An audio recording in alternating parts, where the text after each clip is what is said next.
Kesal dengan keterlanjurannya, seorang aktor terkenal baru ini memohon maaf kerana perkongsian di sebuah program TV mengenai satu adingan rogol membabitkan rakan aktrisnya dalam satu filem pada 2007. Ia susulan kecaman terhadap isu berbangkit yang melihat ada anak seni, antaranya pelakon dan pengarah Namron, berkongsi pengalamannya yang tidak hanya harus memujuk seorang pelakon baru yang berdepan tekanan emosi kerana dibuli di set penggambaran. Dan saya juga pernah mendengar tentang bagaimana pengarah-pengarah yang mengambil kesempatan ke atas pelakonnya, di mana satu cerita itu yang diceritakan oleh pelakon itu sendiri telah berlaku sexual harassment lah. Dia diarahkan untuk masuk ke bilik pengarah lelaki dan pelakonnya juga lelaki, dan bagaimana dia diganggu ketika dalam bilik itu membuatkan dia terpaksa lari keluar cari tempat tidur yang lain. Ini antara benda-benda yang berlaku tentang pelanggaran tata kelakuan yang berlaku masa di lokasi penggambaran.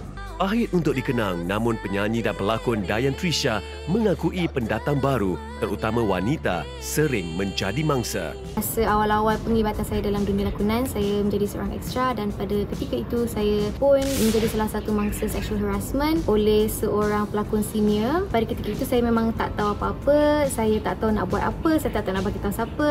But I did tell my parents about it. Masa itu memang it's a legit pre-predator situation, dan dengan adanya awareness yang saya dengar sekarang ini, baru saya tahu yang benda tu, saya tahu masa tu memang saya tak selesa, saya tahu benda tu salah, tapi saya pelik macam mana benda tu boleh berlaku. Justru inisiatif sekumpulan anak seni menerusi Integrated Malaysian Actors Network atau singkatannya IMAN bersama Persatuan Penerbit Filem Iklan Malaysia yang berikrar menyokong satu tata kelakuan bagi industri yang meliputi hal diskriminasi, gangguan dan buli dilihat perlu diperluaskan. Ini disokong antaranya pelakon Nadia Nisa yang berharap industri tidak lagi dihambat isu sebegitu. Dan mungkin pengalaman yang dilalui itu pada orang tu dia hanyalah sekadar gurauan, tetapi itu dah cara lama lah pada saya. Cara lama nak break the ice. Kadang-kadang bila kita baru bekerja dalam satu grup ni, kita nak macam everybody selesa kan. So kita buatlah joke-joke yang mungkin semua orang suka. Tapi padahal benda tu kurang selesa mungkin pada setengah jantina. Jadi kita nak hapuskan cara break the ice, lawak-lawak lucah ni kalau boleh. Budaya kerja sebegitu menurut Nadia tidak boleh dibiarkan bernanah dan merosakkan industri. Pada saya dia tidak membantu pun productivity dalam kerja kita. Mungkin pada zaman dulu it works maybe. Jadi apabila peralihan zaman ini, generasi dah berubah, cara berfikir dah berubah, saya rasa kita pun nak menuju ke satu pembinaan diri yang lebih positif lah, yang lebih berdaya saing, yang lebih supportive and encouraging kepada pekerja-pekerja industri untuk menghasilkan karya yang lebih baik, bekerja dalam environment yang selamat dan dapat bekerjasama di antara kita dengan lebih baik. Dan kita kena ingat, kita kena jujur dan ikhlas dalam mengerjakan pekerjaan kita ini. Tidak ada hengki-pengki, ada benda-benda lain lagi yang terselit. Fokus kita kena pada kerja, dan itu saja komitmen yang kita bagi, hanya pada kerja itu. Tak ada benda-benda lain yang cuba kita masukkan dalam proses kerja itu, benda-benda yang negatif ini. Dan saya menyokong penuh ikrar. Harapan sama dinyatakan Dayan yang ingin melihat berlaku perubahan terutama dalam menghormati pelakon dan tenaga produksi wanitanya. Saya mahukan set production ni menjadi a safe space for practitioners, for crews to perform, to work, and kita ada, persamaan jantina, no gender inequality, dan no more sexual jokes ataupun apa-apa benda terjadi yang sebelum ni mungkin rasa seperti normal, apa-apa percakapan ataupun perbuatan yang sebelum ini seperti normal tapi sebenarnya tidak normal. Saya harap benda itu memang boleh dihapuskan sooner or later.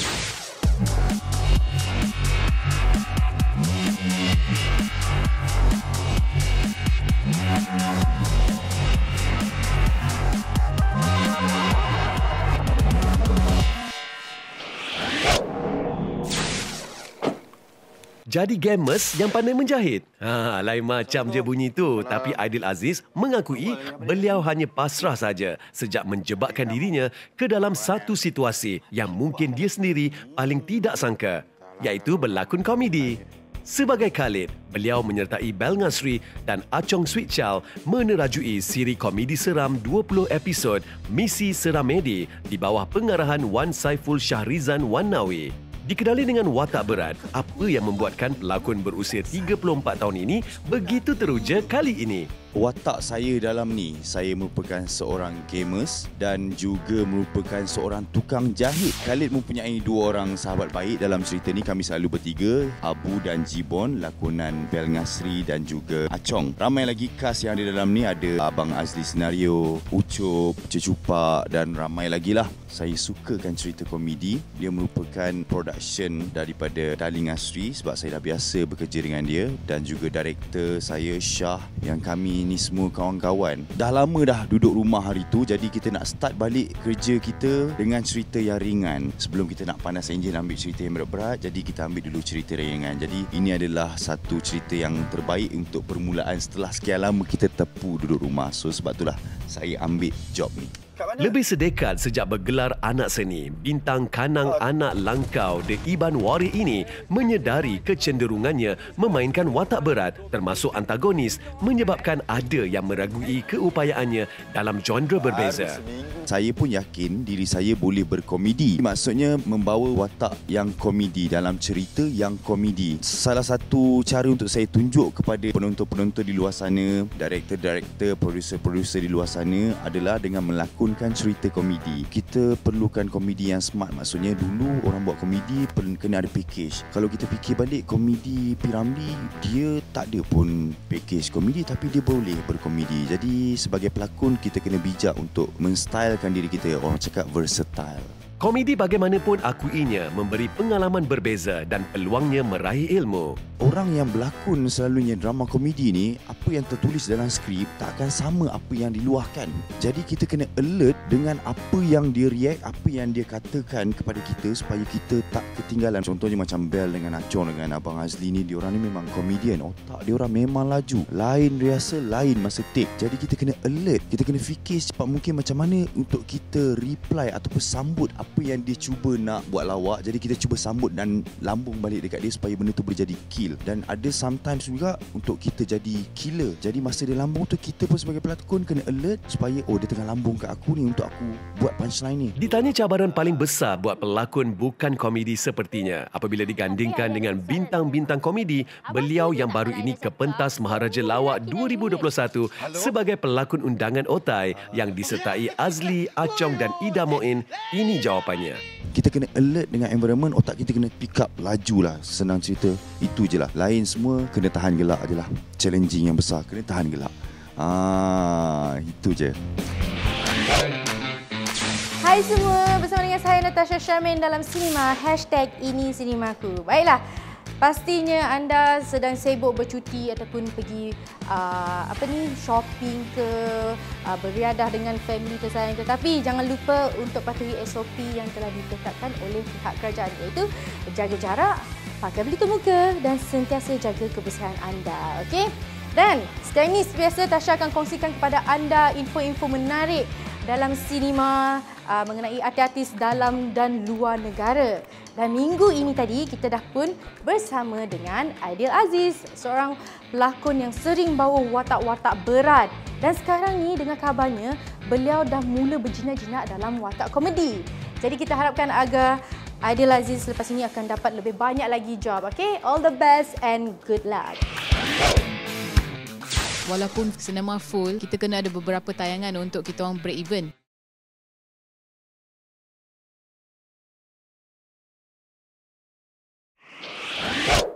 Kita tinggal dekat rumah ni.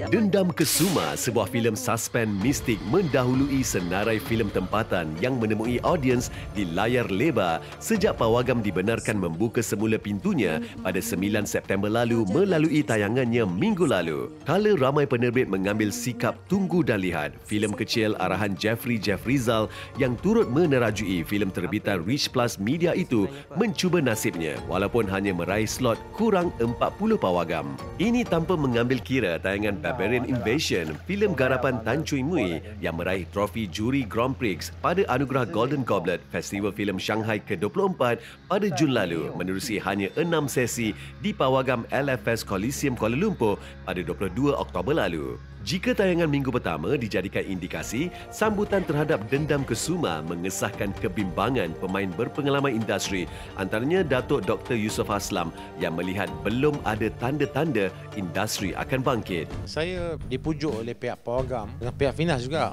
Pujuk, dia kata, Datuk Yusof, tayanglah cepat. Saya kata, saya dah melabur untuk bahagian saya. 2 filem tu, kos dia dekat 12 juta. Abang Nur Fadli 3 saja, kos dia. Kalau ikut masuk promosi, akan pergi dekat 6. Jadi, investment besar. Saya tak berani. Jadi, saya tunggu dulu keadaan. Biarkan filem-filem mega daripada Hollywood masuk. Tayang di program. Program dah stable, baru saya akan masuk. Kalau tidak, saya akan mungkin kalau sampai tahun depan, kalau keadaan tak berubah, jadi saya terpaksa jual ke Netflix lah. Ataupun maybe buat satu lagi keputusan yang mungkin lah pihak Astro dan sebagainya kan. Kegusaran pemilik Scope Productions itu berasas memandangkan pandemik COVID-19 menjejaskan ekonomi dunia. Sinema nampak ada peningkatan, tapi peningkatan yang masih minimal lagi lah. Kalau masa program tu sekarang berisi 50%, saya pergi program juga. Saya tengok ada sekali saya masuk panggung 2 orang, saya dan kawan saya. Ada sekali saya tengok masuk panggung, adalah dalam 10 orang 2 orang. Jadi saya nampak benda tu, dia punya counter tu kan, yang jual popcorn pun tak laku. Jadi slow saya nampak. Lagi satu, sekarang saya pun buat kajian. Berjuta orang tak ada kerja. Pengangguran banyak sekarang. Bukan orang kerja penjawat awam je. Kawan-kawan saya berniaga pasar malam kan, mengeluh dia orang ada sampai ada nak pinjam duit apa semua. Berapa lama aku berniaga pasar malam tak ada kan. Saya bagi kawan-kawan saya, ada kawan-kawan baik je. Dia bagi pinjam, dan bukan pinjam untuk kes. Dia tahulah. Bintang Adi Wiraku, Sangeeta Krishnasamy juga menjangkakan cabaran getir dihadapi industri dalam setahun 2 ini. Rasa untuk recover memang akan ambil masa lah, sebab sekarang ni even before kita orang struggle, sebab walaupun cinema full, kita kena ada beberapa tayangan untuk kita orang break even. Sekarang pula 50% je capacity dia. Maksudnya kena kali 2 lah, 2 kali ganda orang kena pergi cinema untuk kita orang recover kan. So dari segi finance pun cabaran dia memang akan hebat lah. I think untuk next 1 or 2 years tu kita kena bersabar lah. Oleh itu katanya penting untuk masyarakat dan industri saling menyokong. I think we always had the cabaran yang kita compete dengan international level kan. Saya rasa macam like the society sekarang ni pun diorang faham yang industri filem Malaysia ni sebenarnya terjejas because of the pandemic. Banyak support sebenarnya. Saya rasa kalau kita orang maybe melebihkan like publicity in that sense kan, bagi tahu okay filem ni as Malaysian ni kita kena support kan. I rasa support mesti ada. Dr. Yusof yang terpaksa memeram sebuah lagi filemnya yang berskala besar iaitu Polis Evo 3 yang juga kolaborasinya dengan Astro Shaw bagaimanapun mengakui tidak mampu bertahan lebih lama. Saya dah buat pelaburan ni besar, duit terbenam selama 2 tahun daripada tahun 2020, 2021, 2022. Saya nak tunggu 2023 tidaklah. Jadi saya tengok dalam tahun depan ni macam mana keadaan dia. Kalau sampai pertengahan tahun tu, hujung tahun tak berubah, saya let go. Welcome back to Cinema. #ini Cinemaku. Dah lebih seminggu filem Dendam Kesuma ditayangkan di panggung. Sejak panggung dah boleh beroperasi seperti biasa. Dan filem Dendam Kesuma ini juga merupakan sebuah filem Melayu pertama yang ditayangkan di panggung. Jadi ayuh kita sama-sama tonton filem lokal kita. Dan you know what guys, you're my friend, so let's do this together. Okay? Malaysia boleh. Baiklah, minggu lepas Tasha dah bawakan kepada anda mengenai Hollywood datang ke Malaysia untuk buat penggambaran. Dan sekarang ini Bollywood ke Hollywood bawa pelakon-pelakonnya untuk buat penggambaran pula. Nak tahu siapakah artis-artis itu? Jom kita saksikan dalam segmen Cinema Paras. Seperti diketahui umum, industri perfilman Bollywood menjadi pusat penghasilan filem kedua terbesar di dunia selepas Hollywood. Maka tidak hairanlah jika bintang-bintang Bollywood dikenali secara global. Oleh itu, jom kita lihat antara nama-nama besar Bollywood yang pernah membintangi filem Hollywood. Priyanka Chopra membawa watak antagonis Victoria Leeds, usahawan wanita yang sering memberi rasuah kepada anggota Majlis Bandaraya untuk kepentingannya dalam filem aksi komedi Baywatch pada tahun 2017. Filem ini turut dibintangi oleh Dwayne Johnson, Zac Efron dan Alexandra Daddario.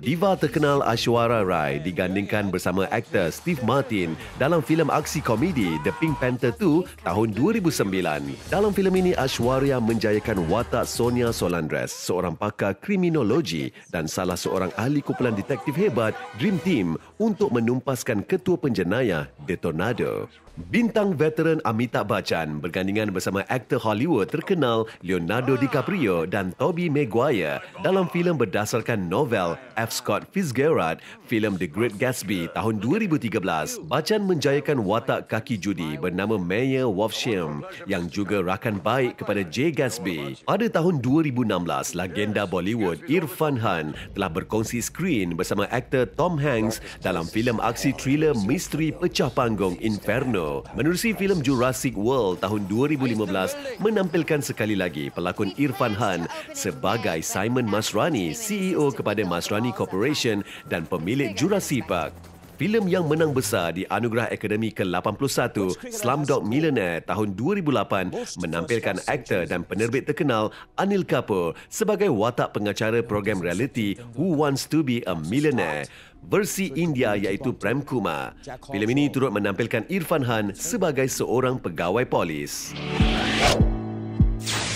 Sambutan program Keluarga Malaysia Finas berlangsung dalam suasana penuh harmoni pada 11 November lalu yang menyaksikan kehadiran Menteri Komunikasi dan Multimedia Yang Berhormat Tan Sri Anwar Musa. Selain persembahan, majlis turut disempurnakan dengan penyerahan sumbangan kepada 45 penerima Keluarga Malaysia.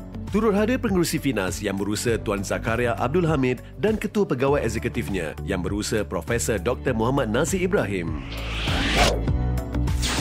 Pengoperasian semula syarikat di bawah sektor industri kreatif telah merancakkan kembali sektor sekaligus merangsang ekonomi negara menerusi pelbagai aktiviti sejajar pembudayaan norma baru di bawah Pelan Pemulihan Negara. Semoga penggiat industri kreatif akan terus beroleh manfaat dengan menghasilkan karya terbaik buat keluarga Malaysia. Lebih penjimatan buat pelanggan Malaysia menerusi penstriman Netflix di Astro TV.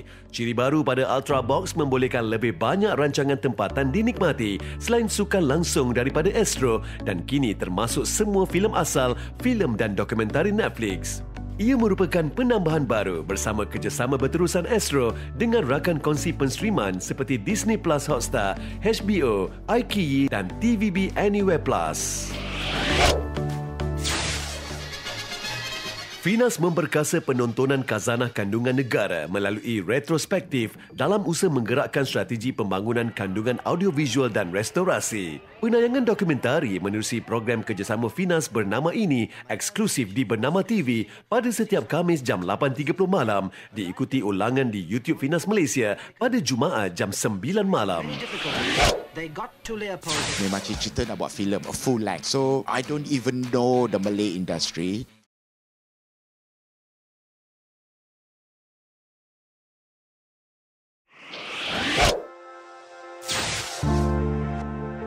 Allahyarhamah Siti Mariam Ismail dilahirkan pada 20 April 1933 dan lebih popular dengan nama Mariani yang juga kakak kepada biduanita Puan Sri Saloma. Anak kelahiran Tanjung Pagar, Singapura ini antara seniwati paling bergaya sewaktu kegemilangan studio Jalan Ampas. Kerjaya seni beliau bermula selepas memenangi pertandingan Ratu Cantik Singapura pada 1951 ketika berusia 17 tahun. Beliau merupakan gadis pertama yang memegang gelaran tersebut dan merupakan antara gadis tercantik Singapura ketika itu. Gelaran itu telah menjadi batu loncatan untuk beliau terlibat dalam bidang lakonan. Selepas kemenangan itu, beliau pernah ditawarkan berlakon oleh pemilik studio Jalan Ampas iaitu Tan Sri Ran Ran Shaw, namun beliau menolaknya kerana cita-cita beliau ialah menjadi seorang doktor. Namun selepas 2 tahun atas pujukan Saloma, barulah beliau bersetuju untuk berlakon. Filem pertama lakonan beliau ialah filem Cemburu arahan S. Ramanathan pada tahun 1952. Beliau dibenci kerana membawakan watak jahat dalam filem tersebut. Selepas berjaya membawakan watak jahat dengan berkesan, beliau ditawarkan lagi berlakon dalam filem-filem keluaran syarikat itu, antaranya seperti filem Istana Impian, Kembali Seorang, Labu dan Labi, Nasib si Labu Labi dan Tiga Abdul. Selain berlakon, beliau juga berbakat dalam nyanyian. Lagu nyanyian beliau bertajuk Darah Muda yang merupakan satu-satunya lagu nyanyian beliau telah ditampilkan dalam filem Darah Muda iaitu filem lakonan beliau.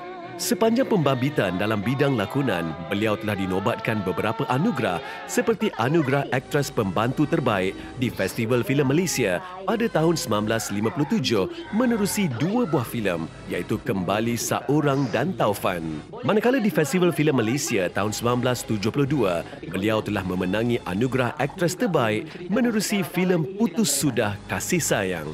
Beliau telah menghembuskan nafas terakhirnya pada 1 Disember 2015. Bersua kembali bersama dengan saya Tasha dalam Sinema #Ini Sinemaku. Baiklah, tadi kita dah pun bersama dengan seorang pelakon yang cukup terkenal pada zaman 50-an dan 60-an. Dan yang bukan iaitu Allahyarhamah Mariani, kakak kepada Allahyarhamah Puan Sri Saloma. Okey, dan kepada anda semua, Tasha nak ingatkan sekali lagi, kalau nak tahu info-info menarik mengenai Finas, boleh sahaja layari ke www.finas.gov.my dan jangan lupa ke Instagram dan Facebook Finas. Okey guys, link ada di sini. Okey, senang saja sekarang ni. Kita nak ke segmen yang seterusnya. Tasha bagi hint lah, okey. Seorang yang cukup terkenal. He's a guy dan very outspoken. Lantang bersuara, selalu bagi pendapat dan komen dia setiap hari di Instagram. Tak lain tak bukan, siapa tu? Nak tahu siapa tu? Beliau adalah Michael Ang. So, jom kita bersama dengan beliau. Roll it. Dari kecil memang cita-cita nak buat filem full length. So masa tu I tak kenal.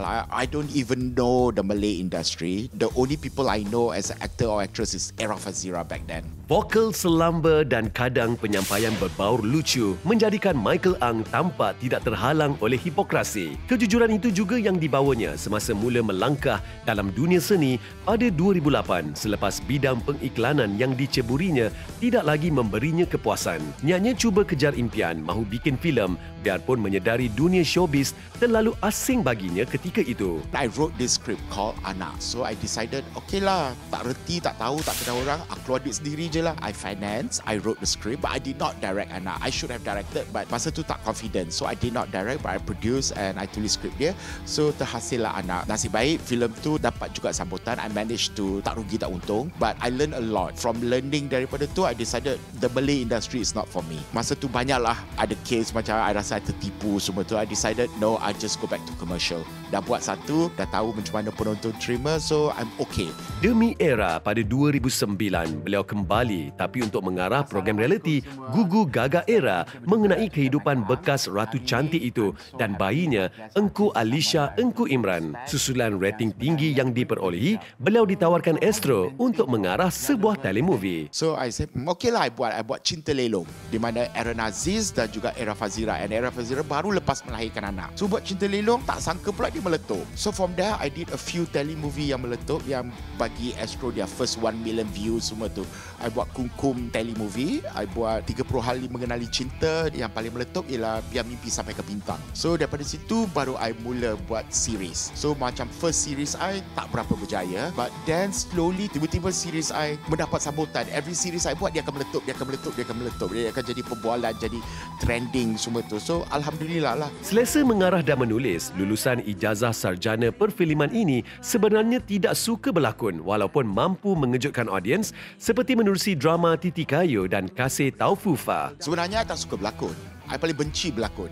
I don't like to act, but I know I can act. Kebanyakan drama I, pelakon-pelakon tu berlakon kenapa I berlakon. Kadang-kadang bila I mengarah, pelakon-pelakon baru, I kena ajar. Say, okay, you act macam ni. You ikut sebiji apa I buat. So, diorang akan ikut sebiji apa I buat macam the romantic part and all that. So, sebenarnya, because I did learn acting when I was in school. Bila I berlakon seperti Titi Kayu, Kasih Taufufa, Ophelia, semua adalah sebab I terhutang budi dengan Sharifah Shahura. Kalau you tengok semua yang I berlakon jadi hero tu ialah produksi Sharifah Shahura. Sebab Sharifah Shahura banyak tolong I dalam industri ni. So, she's one of my best friend in this industry. I sebenarnya pelakon-pelakon dah tak ada banyak kawan kecuali Shahura, Era Fazira semua tu. So bila Shahura nak buat, dia kata Michael tolonglah.